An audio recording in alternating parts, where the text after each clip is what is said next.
Hello everyone, welcome back. Class 5-এ প্রত্যেকে স্বাগত জানিয়ে আজকে আমরা পৃষ্ঠা নং 18 পাঠ নাম 10 আজকে আমরা করব। কি বলেছে দেখো, যে ভাজ্য, ভাজক, ভাগফল ও ভাগশেষ। এর আগের পাঠ 9 আমরা শিখেছিলাম ভাজ্য কোনটা, ভাজক কোনটা, ভাগফল কোনটা ও ভাগশেষ কোনটা। এখানে বলছে খুঁজি ও সম্পর্ক তৈরি করি। যেমন 1 নম্বর অপশানটা যদি লক্ষ্য করি আমরা, কি দেওয়া আছে দেখো, 785 ভাগ 5। তো প্রথম যেখানে বলেছে যেখানে ভাজ্য কোনটা, ভাজক কোনটা, ভাগফল কোনটা, ভাগশেষ কোনটা, তাহলে 585কে আমাকে ভাগ করতে হবে 5 দিয়ে। তাহলে আমরা কি করব, এই যে দেখো 785কে আমরা 5 দিয়ে ভাগ করব। তাহলে এখানে আমরা লিখব যে 5 আর এখানে লিখব 785, তাই তো। এবার যদি ভাগ করি তো দেখো প্রথমেরটা 5-এর চাতে 7 কি বড়ই আছে, তার মানে আমাকে একটা সংখ্যা নিতে হবে। তাহলে পাঁচককে আমরা প্রথম নামতে যেটা পড়ব, যে দেখো পাঁচককে কত বসাবো, 5।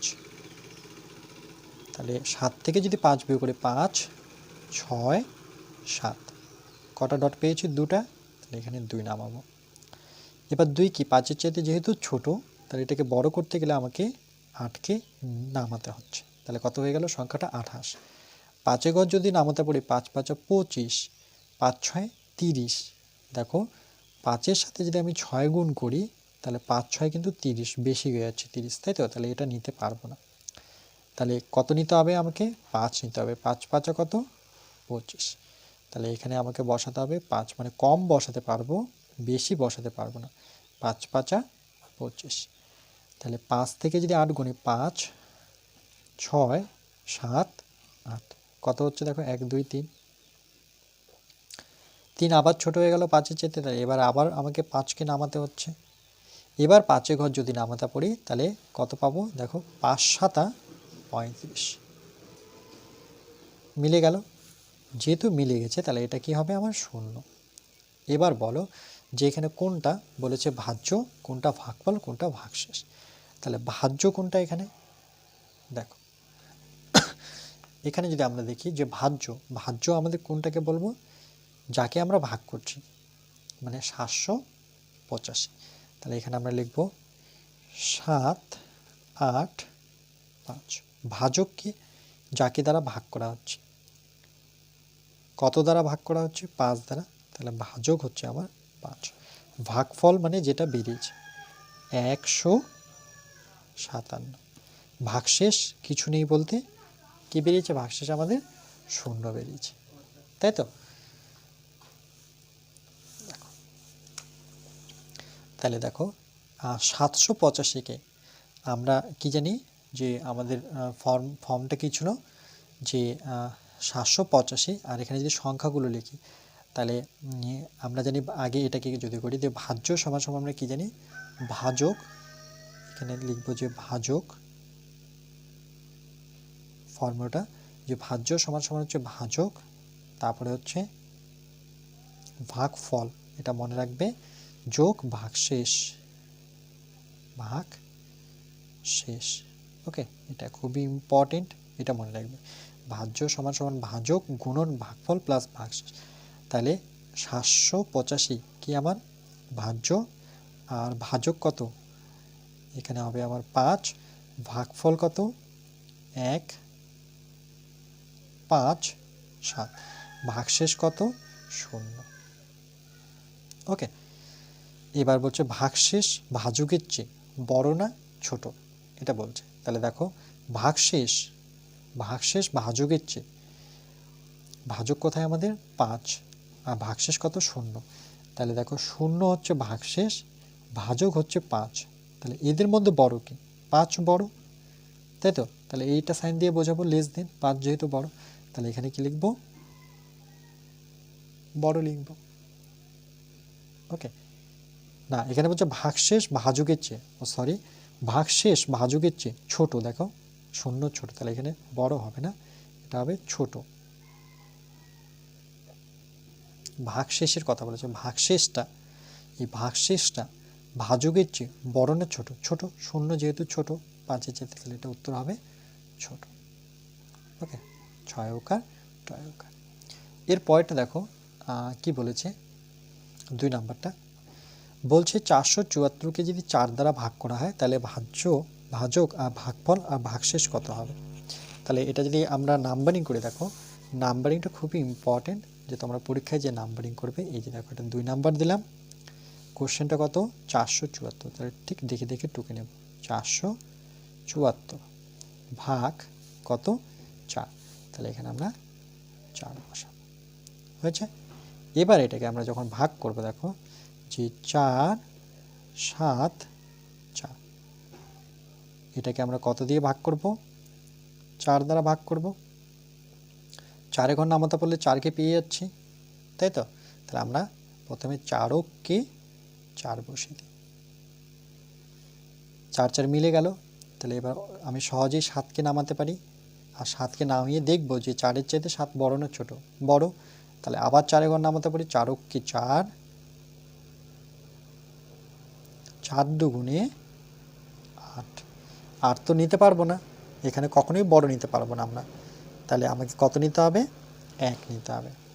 তাহলে 4কে কত 4, 7 থেকে যদি 4 বিয়োগ করি তাহলে কত হবে আমার? দেখো 4-এর পর গণ 4 5 6 7, কত পেলাম? 3টা শূন্য, তাই তো? মানে 3টা গোল চিহ্ন দ্বারা আমি তোমাদের বোঝাচ্ছি। তাহলে 3 এবার দেখো ছোট হয়ে গেল, কিন্তু 4-এর চাইতে ছোট। তাহলে এবার আমাকে বাধ্যতামূলক 4কে নামাতে হবে, তাহলে সংখ্যাটা হয়ে গেল 34। এবার যদি আমরা 4 ঘর নামাতে পড়ি তাহলে কত হবে? দেখো আমরা 4 ঘর নামাতে পড়বো 34 পর্যন্ত।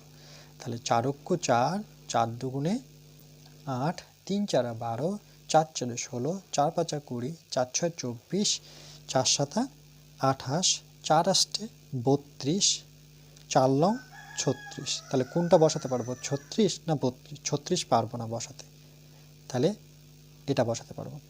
4 8 32, 4 8 32। তাহলে 4 থেকে 2 বিয়োগ করলে কত হবে? 2। আর তো নামার মতো কেউ নেই, এটা ছোট হয়ে গেল। তাহলে এইটা দেখে আমরা কি বলতে পারি যে কোনটা ভাজ্য, কোনটা ভাগফল আর ভাগশেষ কত? তাহলে এই অঙ্কটা দিয়ে দেখতে পাচ্ছি যে আমরা ভাজ্য আমার কত? 4 7 4। ভাজক কত? যেটা দিয়ে ভাগ করেছি 4। ভাগফল কত? 118। তাহলে এখানে লিখব 1 1 8। ভাগশেষ কত? আমার কত পড়ে আছে? 2। তাহলে এখানে বসাবো আমরা 2। ওকে, এবার বলছে যে ভাজ্য সমান সমান, এখানে কি বলছে যে ভাজ্য কত? এখানে ভাজ্য জায়গায় আমরা বসাই, তাহলে ভাজ্য আমার কত? 474। তাহলে 4 7 4। ওকে, তাহলে আমরা কি জানি? ফর্মুলাটা কি? ভাজ্য সমান সমান ভাজক কত? 4। তারপরে কি হয়? ভাগফল কত আছে? 118। ভাগশেষ কত? 2। বলছে ভাজক ভাগশেষের চেয়ে ছোট না বড়? তাই দেখো ভাজক, এবার কিন্তু ভাজক চেয়েছে, অঙ্কটা ভালো মতো পড়তে হবে। যেমন এটা চেয়েছে ভাগশেষ, ভাজকের চেয়ে তখন কিন্তু ছোট। এবার বলছে ভাজক, এই ভাজকের কত? ভাগশেষের চাইতে বড় না ছোট? দেখো 2-এর চাইতে 4 বড়, তাহলে এখানে হবে বড়। বা এভাবেও লিখতে পারি 4 বড় কার থেকে? ভাগশেষের থেকে, তাই তো? এইদিকে বড় বোঝায়। বুঝতে পেরেছো নিশ্চয়ই? আর এই ফর্মুলাটা তো তোমাদের মনেই রাখতে হবে।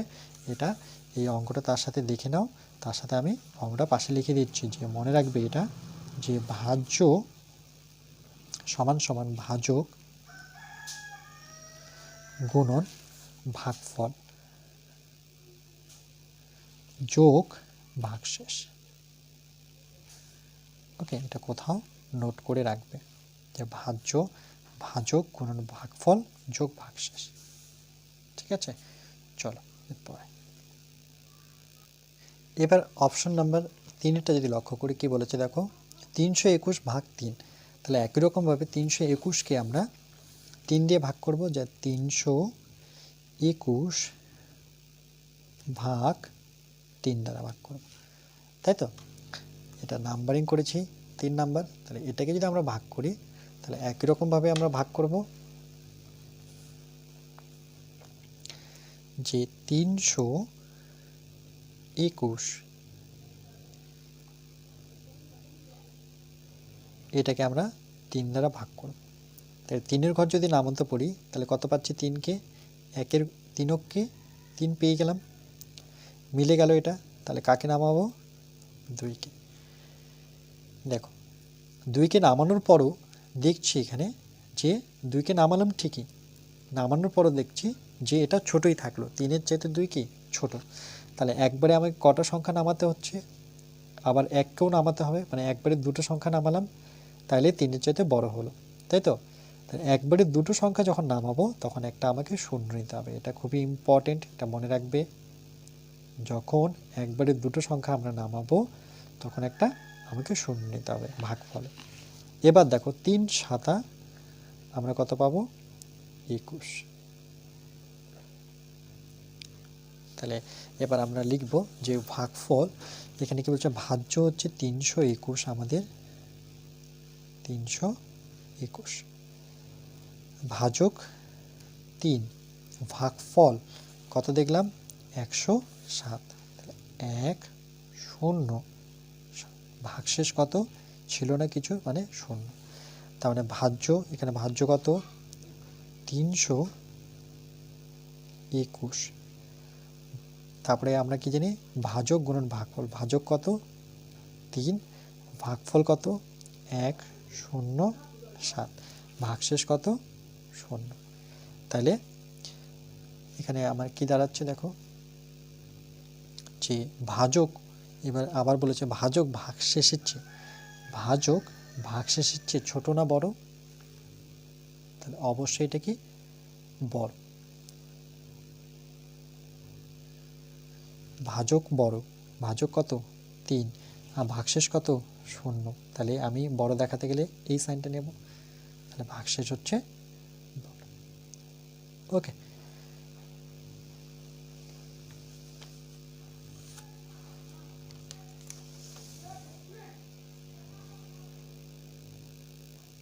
এবার 4 নম্বর অপশনটা দেখো কি বলেছে। এখানে দেওয়া নেই, এখানে ভাজ্য দেওয়া আছে আর ভাজক দেওয়া আছে, মানে 6 দ্বারা 779কে ভাগ করে আমাকে বাকিটা বের করতে হবে।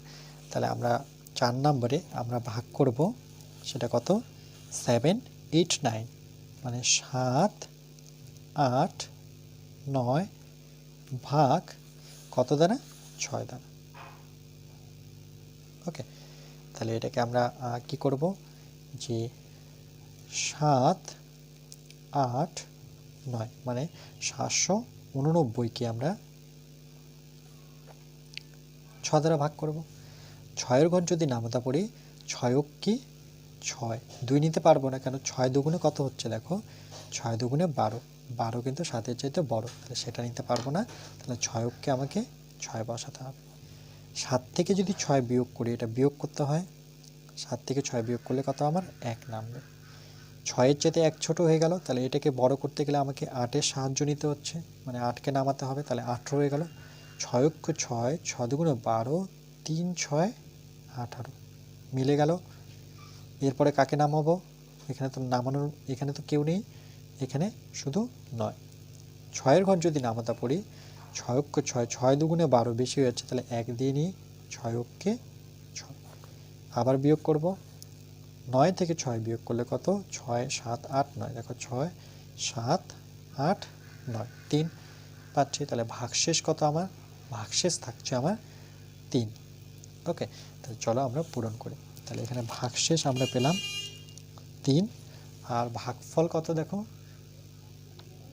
ভাগফল হচ্ছে আমাদের, দেখো তাহলে আমরা ভাগফলের জায়গায় কত লিখব? 131।